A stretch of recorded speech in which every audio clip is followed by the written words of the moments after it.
देखिए, मैंने इस मुद्दे पे विस्तृत रूप से ट्वीट कर दिया है। मैं बहुत संक्षेप में अपनी ट्वीट्स दोहराना चाहता हूँ। पहला पक्ष और पहलू ये है कि कभी भी किसी को, आप हो, मैं हूँ, राजनीतिक पार्टी ए हो, बी हो, सी हो, उच्चतम न्यायालय के निर्णयों को उनका राजनीतिकरण करना भर्त्सना योग्य है।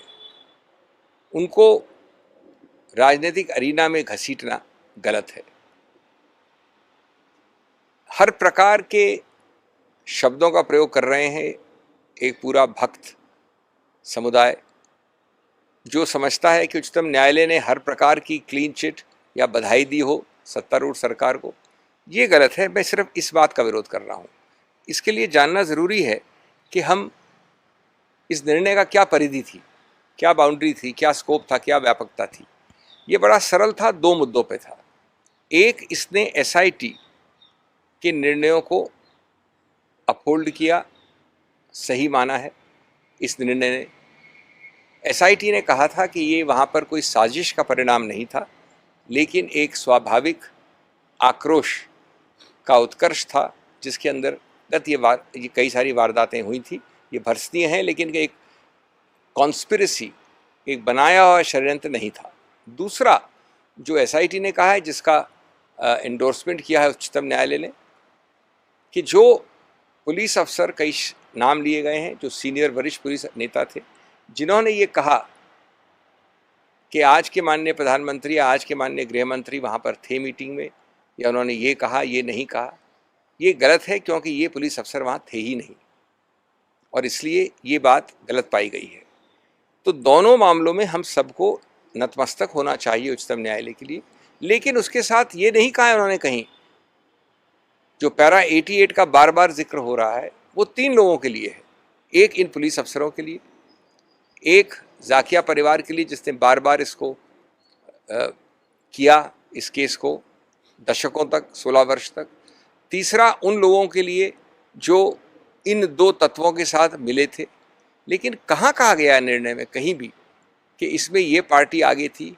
कांग्रेस का नामो निशान नहीं है। ये नहीं कहा गया कि इन तीनों तत्वों में से कोई भी इस प्रकार से किसी पार्टी से मिला था या कांग्रेस का नाम हो उसमें। तो ये बार बार ऐड करना, अपने मन से एक राजनीतिकरण करना, किसी को घसीटना, इसमें ये मैं समझता हूँ समझदारी की बात नहीं है, क्योंकि उच्चतम न्यायालय का निर्णय है जिसमें हमको सब नतमस्तक होना है, उसकी परिधि समझ के, उसका सही व्यापकता और उसका सही मुद्दा समझ के। सर, एक सवाल अगर हम आपसे कर सकें कि कांग्रेस पर ये भी हमला किया है अमित शाह ने कि अभी जो ईडी की पूछताछ हुई तो राहुल गांधी से कांग्रेस ने प्रदर्शन किया, देश भर के कार्यकर्ताओं को बुलाया। अमित शाह ने ये कहा कि प्रधानमंत्री चुप रहे और उन्होंने कानून का सम्मान किया, प्रक्रिया का सम्मान किया, न कि प्रदर्शन किया। तो तंज कसा पिछले दिनों कांग्रेस ने जिस तरह प्रदर्शन किया, उस पर क्या? अब माननीय प्रधानमंत्री बहुत महत्वपूर्ण मुद्दों पे चुप्पी साधे रहते हैं, और कई ऐसे मुद्दों पे इतने प्रखर और इतने मुखर वक्ता हैं, तो उसका तो हम कुछ नहीं कर सकते। जब देश में इतनी बड़ी अग्निपथ के ऊपर मुद्दा होता है, देश में इस प्रकार का विभाजन होता है, धार्मिक अविश्वास होता है इत्यादि, तो माननीय प्रधानमंत्री चुप्पी रखते हैं।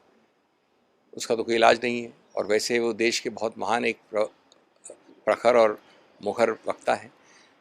तो इस प्रकार से ये जनरल बातें करना, और अगर आप इस प्रकार के निराधार केस में 55 घंटे 5 दिन किसी व्यक्ति को रखेंगे, और गणतंत्र में, लोकतंत्र में आप इतना भी नहीं अनुमति देंगे, जो कि नहीं दी गई थी, कि आप अपने ऑफिस से 10 कदम आगे चल सकें, पुलिस आपको करीब करीब धक्के मार के बसों में डाल देगी, तो क्या ये गणतांत्रिक लोकतांत्रिक प्रक्रिया को नगण्य करने की प्रक्रिया नहीं है? और क्या आप समझते हैं कि इतना भी हक नहीं होना चाहिए? एक सार्वजनिक, एक पीसफुल, एक जनादेश को सामने रखना, जनता के सामने अपना एक पक्ष रखना। सर, आखिरी सवाल आपसे पूछना चाहूँगा। बार बार नहीं। अमित शाह जी ने ये भी कहा है कि जो आरोप उस वक्त लोगों ने लगाए थे, आज जब चीज साफ हो रही है तो उन्हें माफी मांगनी चाहिए उन लोगों को।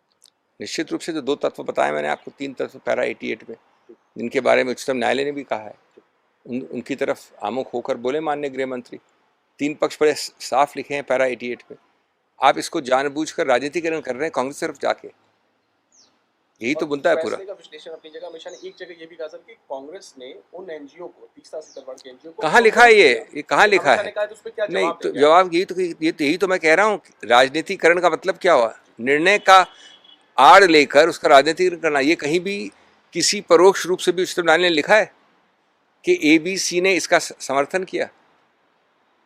मैं कह सकता हूँ कि ये कई बीजेपी समर्थित ऐसे संस्थाएं हो सकती जिन्होंने समर्थन किया उनका। इसका कोई मायने है क्या? इसका कोई औचित्य है क्या?